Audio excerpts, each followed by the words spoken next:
ग्रन्थ्यो मावाहयामि भर्गोष्पफलसमयकुर्जादिष्टसमग्रन्थिमत्नागच्छ ओम इह गच्छ इह तिष्ठ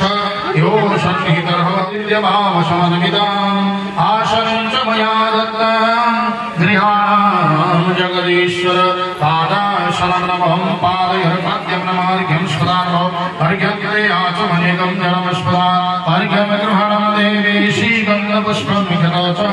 करुणाकरणे देवं गृहाणार्घ्यो नमस्ते अर्घ्यते आचमनेकं जलमस्मदा नमस्मोदकनिर्मलं च सर्वसौगन्धयुक्तं पादप्रख्यानार्थाय दत्तते प्रतिगृहीतं पञ्चामृतभयो नित्यः पयोरधिकृतं मधुसर्कस्मायुक्तं स्नानार्थं प्रतिगृहीतं पञ्चामृतस्नानं ते पुनः शुद्धोदकिनं स्नापयित्वां शुद्धोदकस्नानं ते गन्धचन्दनं समर्पयामि चन्दनसिन्दूरं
Hare Rama